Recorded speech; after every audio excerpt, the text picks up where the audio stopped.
यहाँ पर हमारे पास अगर एक रॉड रोटेट कर रही है मैग्नेटिक फील्ड के अंदर, ठीक है, तो उस रॉड के इन दो एंड्स के बीच में ईएमएफ प्रोड्यूस होता है।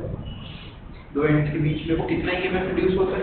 आपको डायरेक्ट फॉर्मूला लर्न करना है, that is half D L square omega, where half is the constant, D is magnetic field going inside, ठीक है, into the plane of the pole, L is the length, ठीक है, and omega is angular velocity with which it is rotating, angular velocity omega, ठीक है। ये कैसे आया? हमारे पास एरिया स्क्वायर, ये अल्फा एंगल है, हमने बोला कि ये टी टाइम में कितना एंगल शिफ्ट कर रहा है, क्यों ये यहां से रॉड इस जगह पर आ गई, कितना एंगल शिफ्ट किया, अल्फा एंगल शिफ्ट किया। तो अब इसने कितना एरिया को कट करके दिया? अगर मैं इस एरिया की वैल्यू को निकालना है, दिस इज कॉल्ड, क्या कहते हैं, सर्कल का क्या है ये सेगमेंट, सर्कल का सेगमेंट है। तो it can be treated like a triangle. अगर अल्फा बहुत छोटा है तो it can be treated like a triangle. और ट्रायंगल का एरिया कितना होता है? Half of base into half of base. तो अब हमने जो बोला कि इसका एरिया सिर्फ कितना है, दैट इज हाफ ऑफ इसका, हमने ये लेंथ को एल मान लिया कि हमने बोला एंगल को छोटा है तो ये एल ही छोटा डिस्टेंस है, और ये आर्क का लेंथ किसके इक्वल होता है, that is equals to L alpha, radius into theta is arc length, ठीक है, ये याद कर लो अगर किसी को नहीं पता। अगर एक सर्कल है, अगर ये एंगल थीटा है, अगर ये x है और इसका रेडियस r है, तो x किसके इक्वल होता है, थीटा, क्या r थीटा जो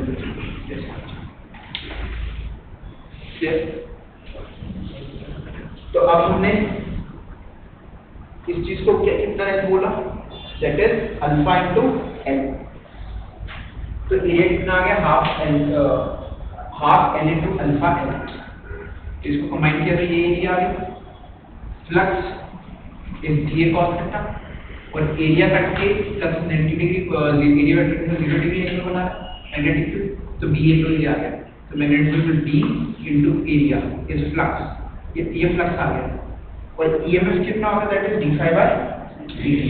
तो इसका डिफरेंशिएशन किया विद रिस्पेक्ट टू टाइम, तो half D L square common से ये बाहर आ गया, और डी अल्फा बाई dt किसके इक्वल होता है, ओमेगा के इक्वल होता है, और ये हमारे पास फॉर्मूला आ गया, दैट्स क्लियर है बेटा, ठीक है। This is a short derivation, ठीक है। Write down a new heading, eddy current, eddy current, E double D by current, eddy current, और ब्रैकेट में लिख दो बेटा Foucault current, FOU CAULT, Foucault currents. I'm repeating the spelling, FOUCAULT, Foucault currents.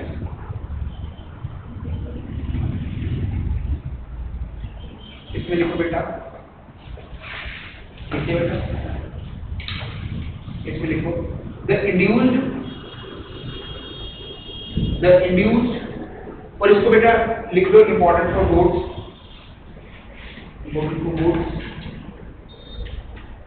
the induced circulating or whirling current WHIRLING, whirling current produced in a conductor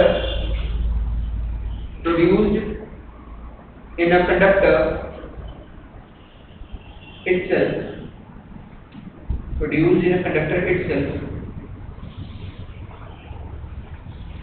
due to change in magnetic flux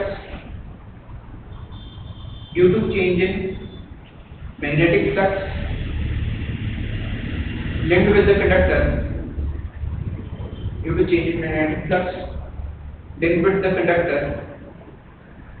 are called eddy currents.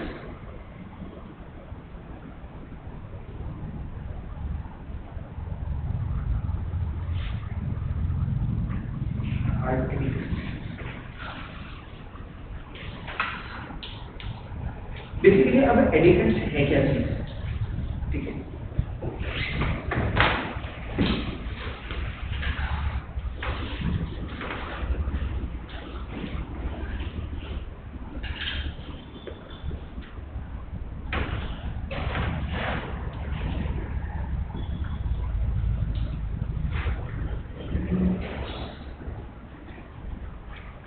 आप सभी ने transformer देखा होगा, आपके घर में आसपास कहीं ना कहीं ट्रांसफार्मर लगा हुआ है, and you can very well imagine the size of the transformer, ठीक है, काफी बड़ा, ठीक है, it is a very big size of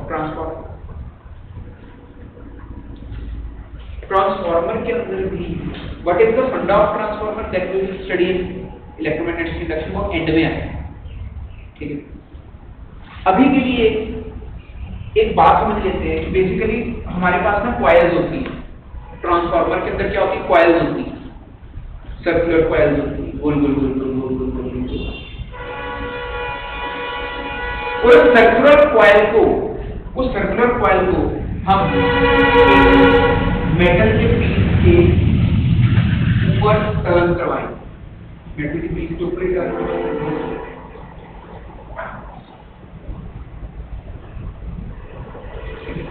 ये कभी आप छोटी ना मोटर्स आती है, ठीक है, टॉय कार्स वाली मोटर, ठीक है, जिसका वगैरह सेल के साथ लगा हुआ, छोटी सी उसकी शाफ्ट गोल गोल, वो छोटी सी मोटर को ना कभी उसका तोड़ के देखना, उसके अंदर कॉइल बनी होगी और कॉइल किसके ऊपर लपेटी होगी, एक मटेरियल होगा, मटेरियल के ऊपर गोल गोल घुमाएंगे, ठीक है, उस मटेरियल के ऊपर गोल गोल घुमाएंगे। तो अभी हमने क्या बोला था कि जैसे हम इसमें करंट को फ्लो करवाते हैं, जब हम इसमें करंट को फ्लो करवाएंगे तो करंट का वैल्यू पहले 0 है। देखो कोई भी वायर है उसमें करंट का वैल्यू कितना है, 0 है। एक बात को समझो, लेट्स से आपकी गाड़ी जा रही है, ठीक है, और मैं बोलूं कि आपकी स्पीड 100 पर जा रही है, आपने एकदम से स्पीड को पिकअप को एक्सीलरेटर को दबाया और आपकी गाड़ी 0 से 100 की स्पीड पर चली गई एकदम से, तो क्या वो 40 को मिस करके चलेगी एकदम से 100 पर? मैं ये कहूंगा कि वो एकदम से 100 पर आई, पर पहले वो 0 पर थी, 0 से 1 पर आई, 1 से 2 पर आई, 3 पर आई, 4 पर आई, सिमिलरली 10 पर आई, 20 पर आई, 40 पर आई, 50 पर आई, 60 पर आई, similarly so on it reach to 100। तो यानी कि for attaining a speed of 100 a particle has to come at each and every speed, तो 100 पर पहुंचेगा। तो ऐसा नहीं कि वो 40 को मिस करके सीधा 100 पर आ जाएगा। अगर ऐसी ये फैन एक पर्टिकुलर स्पीड पर चल रहा है, अगर ये स्टेशनरी था, ये इसका स्पीड धीरे धीरे बढ़ा, ये हो सकता है कि उस पर्टिकुलर स्पीड पर वो कम टाइम के लिए रहा, बात समझ रहे ना, तो उसको इंक्रीज होने में कुछ टाइम लगा और वो हर स्पीड पर आया पार्टिकल, तब वो 100 पर पहुंचा। सिमिलरली जब हम करंट को ऑन करते हैं, एक पर्टिकुलर वायर के अंदर भी करंट एकदम से वैल्यू पर नहीं पहुंचा, करंट की वैल्यू 0 से इंक्रीज करती है, और जब इस कॉइल के अंदर करंट इंक्रीज करेगा तो इसके अंदर मैग्नेटिक फील्ड क्या करेगी, व्हाट मैग्नेटिक फील्ड चेंज होगी, मैग्नेटिक फील्ड विल इंक्रीज। अच्छा, मैग्नेटिक फील्ड का इंक्रीज होना मतलब फ्लक्स का चेंज होगा, फ्लक्स का क्या होना, फ्लक्स चेंज होगा। कहां से फ्लक्स चेंज होगा, ये देखो फ्लक्स का एक और भी फंडा है, ठीक है। यहाँ पर एक और कॉइल होती है, उसके अंदर हमने करंट को इंड्यूस करना होगा, ठीक है। बट इसके लिए खुद का कॉइल है, जो ये एक सॉलिड ये है, ये जिसके ऊपर हमने कोर है, this is the core of the coil. तो कोर किसका बना हुआ है, कोर किस चीज का बना हुआ है, मेटल का बना हुआ है। क्योंकि ये मेटल का बना हुआ है तो बेसिकली होता क्या है, इस कोर के अंदर अपने आप ही इलेक्ट्रॉन्स ना रिवॉल्व करने लग जाते हैं एक डायरेक्शन में, इलेक्ट्रॉन स्टार्ट रिवॉल्विंग इसके अंदर, क्योंकि ये मेटल की बनी हुई है प्लेट, और ये इलेक्ट्रॉन्स इसके अंदर क्या करने लग जाते हैं, रिवॉल्व करने लग जाते हैं। क्यों, क्योंकि इस कॉइल से क्या चीज चेंज हो रही है, मैग्नेटिक फील्ड चेंज हो रही है, और ये दूसरा गोल इलेक्ट्रॉन्स रिवॉल्व कर रहे हैं, because basically these are charge particles and motion of charge particle is current। तो यानी कि अब इस प्लेट के अंदर क्या हो रहा है, एक करंट प्रोड्यूस हो रहा है, क्योंकि इस प्लेट का कुछ रेजिस्टेंस है, जिसके कारण इस प्लेट के अंदर क्या प्रोड्यूस होगी, हीट प्रोड्यूस होगी, और ये प्लेट क्या हो जाएगी, गर्म हो जाएगी, ये प्लेट क्या हो जाएगी, गर्म हो जाएगी। प्लेट में गर्म होना नहीं, अब जैसे ये फैन है, हम बोलेंगे इसका क्या फंडा है, कॉइल के अंदर करंट मूव कर रहा है, और करंट मूव करने के कारण, ठीक है, उसके ऊपर टॉर्क लगती है और ये गोल घूमता है, तो इसमें हीट कहां से आ गई। तो अगर आप फैन को टच करोगे, इसकी मोटर को टच करोगे, ये थोड़ी सी गर्म हुई हुई है, मोटर क्या हुई है, गर्म। ये गर्म क्यों हुई हुई है, ड्यू टू एडी करंट, क्योंकि जिस मोटर की जो सी कॉइल है, जिस मटेरियल के ऊपर उसको लपेटा गया, उसके बेसिकली ये अल्टरनेटिंग करंट है। अल्टरनेटिंग करंट की वैल्यू इंक्रीज डिक्रीज होती है, अल्टरनेटिंग करंट की वैल्यू क्या होती है, इंक्रीज डिक्रीज होती है। जब करंट की वैल्यू इंक्रीज डिक्रीज होगी कॉइल के अंदर, इसके अंदर जो कॉइल है, कॉइल किसके ऊपर लपेटी हुई है, मेटल कोर के ऊपर लपेटी हुई है, और मेटल जब करंट वेरी करेगा तो क्या चीज वेरी करेगी, मैग्नेटिक फील्ड वेरी करेगी, और जब मैग्नेटिक फील्ड वेरी करेगी तो इस कोर के अंदर क्या प्रोड्यूस होगा, करंट प्रोड्यूस होगा, और उस करंट के कारण इसके अंदर क्या प्रोड्यूस होगी, हीट प्रोड्यूस होगी। रेजिस्टेंस के कारण करंट होगा, जिसके कारण इसके अंदर क्या प्रोड्यूस होगी, हीट प्रोड्यूस होगी। और इस तरह के करंट को हम क्या बोलते हैं, क्या बोलते हैं, जो कोर के अंदर प्रोड्यूस होता है।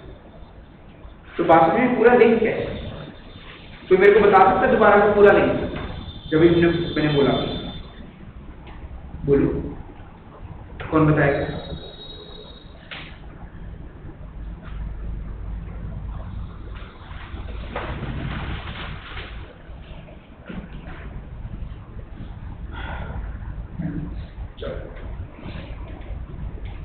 फिर से रिपीट करो, ध्यान से सुनो। हमने बोला कोर के ऊपर वायरिंग है, और वायरिंग के अंदर क्या है, अल्टरनेटिंग करंट। अल्टरनेटिंग करंट मतलब करंट का वैल्यू चेंज करेगा, जब करंट का वैल्यू चेंज करेगा तो क्या होगा, मैग्नेटिक फील्ड प्रोड्यूस होगी, मैग्नेटिक फील्ड की वैल्यू चेंज होगी, करंट चेंज होने से मैग्नेटिक फील्ड चेंज होगा, और मैग्नेटिक फील्ड चेंज होने के कारण इसमें इस कोर से क्या चीज चेंज होगी, फ्लक्स चेंज होगा, और फ्लक्स चेंज होने से क्या प्रोड्यूस होगा, ईएमएफ प्रोड्यूस होगा, और क्योंकि इस कॉइल का कुछ कोर का कुछ रेजिस्टेंस होता है तो इसके अंदर क्या आएगा, करंट आएगा, and that induced current is called eddy current, that is induced. हां, बात क्लियर है, ठीक है। तो अब हमारे को इसके बारे में पता कैसे चला, एडी करंट के बारे में पता कैसे चला, ठीक है। इसका हमारे पास एक एक्सपेरिमेंटल डेमोंस्ट्रेशन है, ठीक है, दो एक्सपेरिमेंटल डेमोंस्ट्रेशन है, लिखो experimental demonstration of eddy current, experimental demonstration of eddy current.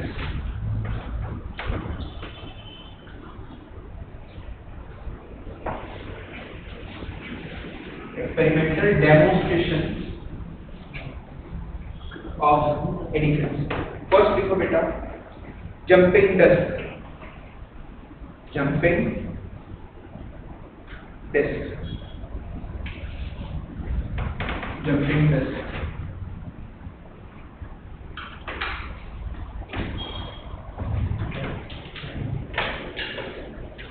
इसको ड्रॉ करो।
इसमें लिखो बेटा,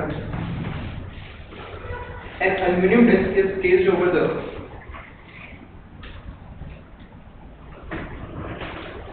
aluminium disc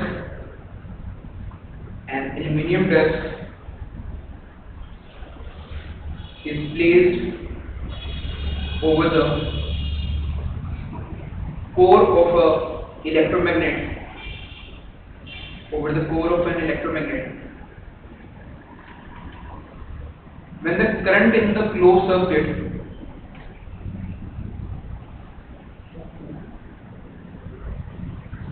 increases or decreases,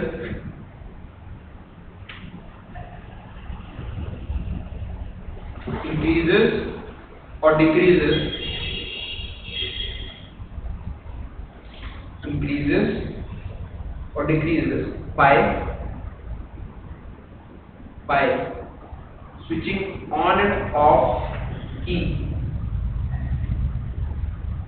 by switching on and off key,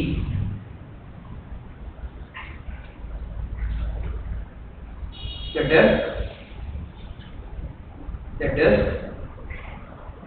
jumps up to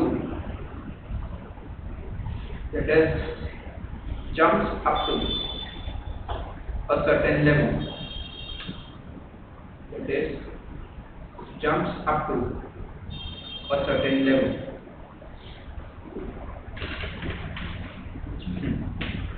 Jumps up to a certain level. हाँ जी बेटा, basically यहाँ पर बेटा हमारे पास यहाँ पर अगर तो ये AC सोर्स है, AC सोर्स मतलब अल्टरनेटिंग करंट है, तो यहाँ पर ये डिस्क अपने आप ही जंप करती रहेगी अपने आप ही इस इलेक्ट्रोमैग्नेट के ऊपर, ठीक है। और अगर यहाँ पर ये DC सोर्स है, AC सोर्स में जंप करती रहेगी अपने आप, क्योंकि AC सोर्स में अल्टरनेटिंग करंट है तो करंट का वैल्यू चेंज होता रहेगा अपने आप ही। DC करंट के केस के अंदर अगर ये DC सोर्स है तो जब मैं स्विच को ऑन करूंगा तब ये डिस्क क्या करेगी, जंप करेगी। जब करंट कांस्टेंट हो जाएगा तो ये आराम से पड़ेगी, और मैं जैसे ही यहाँ पर स्विच को ऑफ करूंगा ये फिर से डिस्क जंप करेगी। ऑन करूंगा फिर से जंप करेगी, ऑफ करूंगा फिर से डिस्क जंप करेगी। नाउ द पॉइंट है, देखो ये चीजें क्या है कि प्रैक्टिकल है। आप भी घर जाओ, ठीक है, एक इलेक्ट्रोमैग्नेट बनाओ, आयरन का बार लो, आयरन का पीस लो, उसके ऊपर कोई भी एक वायर ले लो, ठीक है, जैसे जो अपने आपकी वो होती है ना कपड़े सुखाने के लिए जैसी वायर में होती है आपके घर में, एक आयरन का सरिया ले लो, ठीक है, उसके ऊपर उस वायर को ना गोल गोल घुमा दो, ठीक है, तो बेसिकली वो एक इलेक्ट्रोमैग्नेट बन जाएगी। कैसे बनेगी, अगर आप उसके साथ एक बैटरी लगा दो, ठीक है, 4-5 एक बड़ी बैटरी आती है, 3 वोल्ट्स की बैटरी आती है, 3-4 वोल्ट्स की ऐसी 4-5 बैटरीज लेकर के ना उनके पॉजिटिव नेगेटिव को कनेक्ट करके वो सीरीज में कनेक्ट हो जाएगी सभी बैटरीज, और उसके साथ उसके वायर के 2 एंड्स को कनेक्ट कर दो, पॉजिटिव के साथ और नेगेटिव के साथ, तो वो इलेक्ट्रोमैग्नेट बन जाएगी। आप देखना उसके पास अगर कोई आप आयरन का नेल लेकर आओगे ना तो वो उसके आस-पास आके चिपक जाएगा उसके साथ, तो आपने इलेक्ट्रोमैग्नेट बना, तो आपने ये चीज बना दो, ठीक है। अब अगर आपको ये एक्सपेरिमेंट करना है तो उसके ऊपर एक एल्यूमिनियम का कॉइन ले लो या कोई कॉइन ले लो, कॉइन इसके ऊपर रखो, आप यहाँ पर करंट को ऑन करोगे, आप देखोगे ये एकदम से जंप करती है, दिस डिस्क जंप। अच्छा, ये इसने जंप किया, अब साइंटिस्ट के मन में क्या आएगा, इसने जंप क्यों किया, what is the reason behind that, they will find the reason, छोटी-छोटी चीजें will be find the reason. अब इसका रीजन क्या है, मैंने आपको ये बताया था कि अगर एक कॉइल है, अगर कॉइल में से मैग्नेटिक फील्ड चेंज होगी, ठीक है, तो उसके अंदर क्या प्रोड्यूस होगा, EMF प्रोड्यूस होगा, तो EMF प्रोड्यूस होगा, और EMF कैसे प्रोड्यूस होगा, such that it opposes the cause, it opposes the cause, जो हमने लेंज़िस लॉ किया था। हमने बोला था कि अगर नॉर्थ पास आता है तो वो उस साइड पर क्या बनाता है, नॉर्थ बनाता है, और नॉर्थ को क्या करेगा, ये बस बिल्कुल समझा। अब जैसे हमने यहाँ पर स्विच को ऑन किया, जैसे इसमें से करंट इंक्रीज होना स्टार्ट हुआ, तो इसके अंदर मैग्नेटिक फील्ड प्रोड्यूस होगी सोलेनोइड के अंदर, ये एक सिंपल सोलेनोइड है, तो इस मेटालिक प्लेट के अंदर क्या चेंज होगा, फ्लक्स चेंज होगा, फ्लक्स चेंज होने के कारण इसके अंदर क्या प्रोड्यूस होगा, इंड्यूस्ड करंट आएगा।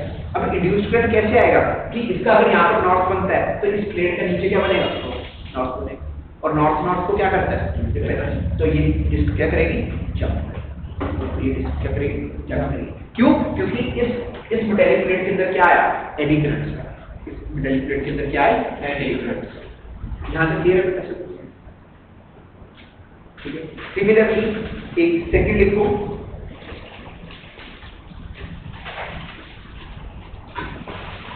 Stoppage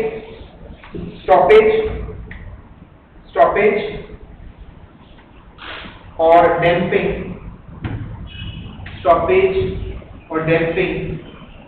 of oscillating magnetic field. Stoppage और damping of oscillating magnetic field, इसके अंदर लिखो बेटा, a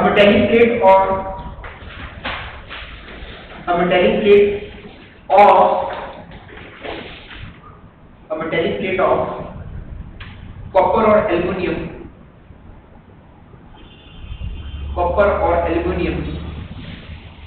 is made to oscillate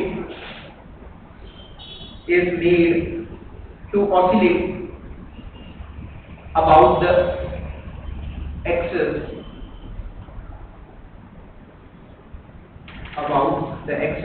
full stop. When this oscillating plate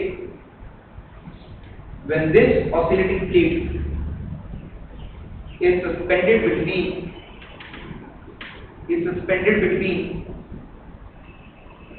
two poles of strong magnets,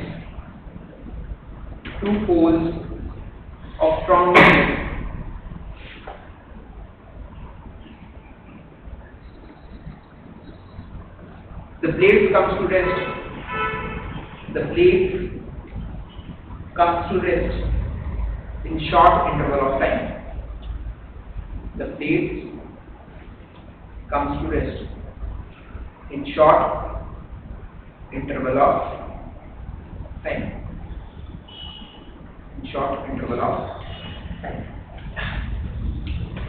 अब इसका क्या मतलब है? बेसिकली अब हमारे पास एक प्लेट है,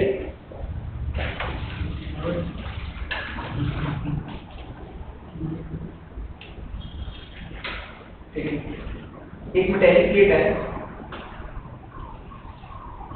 और ये मेटालिक प्लेट ना ऑसिलेट कर रही है, इट इज ऑसिलेटिंग, ऐसे करके ऑसिलेट कर रही है और ये इनफाइनाइट टाइम के लिए ऑसिलेट करती रहेगी,